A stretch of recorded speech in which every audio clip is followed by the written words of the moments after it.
To the Raymond Can Do It channel. Today is a good day. I have finally caught this groundhog. This groundhog has been here for about 6 months under my shed. I've tried different things and I've finally caught him after one day of doing this trick. So what I've done is I've tried small have-a-heart traps.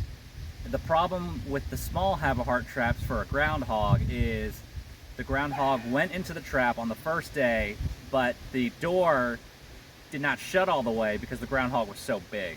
So then I had to go and buy a larger have-a-heart trap, and feel free to click the link below. It's a couple extra pennies for me and no extra pennies for you. So this have-a-heart trap is a little larger, and I had it out thinking the groundhog was kind of stupid enough and would just walk right in. It never did.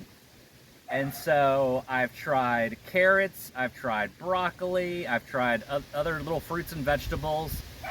But a few days ago I tried something, a combination of a few things.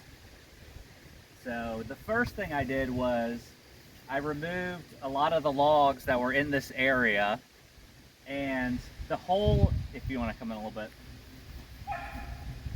the hole is located right in here. So what I did was I piled the logs and made it to only where the groundhog could come out of the hole and into the trap.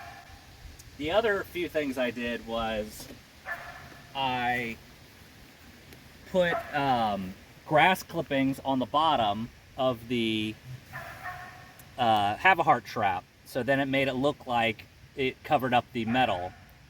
I also added a box on top to give it some shade to make it look like a little den or cave.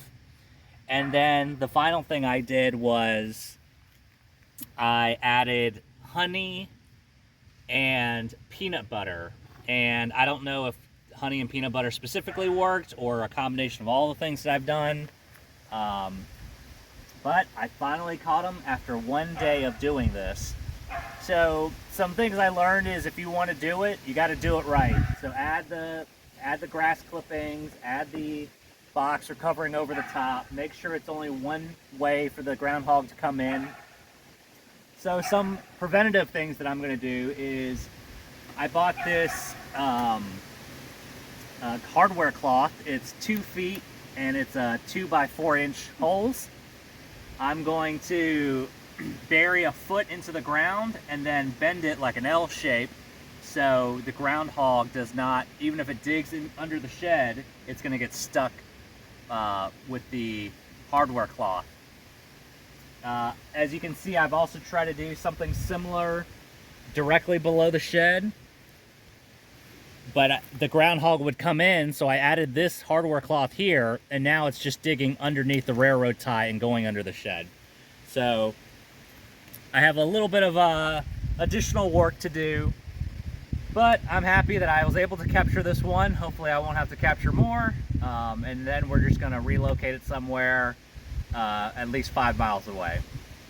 A few tips when actually releasing the groundhog back would be to make sure you zip tie the cage shut so the groundhog doesn't get out in your vehicle right there on the top right.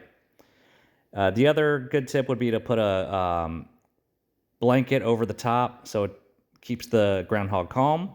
And then before you open the door, if you tip the cage back, it kind of would prevent the groundhog from exiting the cage too early.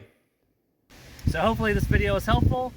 If it was, please feel free to click the like button and subscribe to my channels for any DIYs, how-tos, product reviews. My name is Raymond. If I can do it, you can too.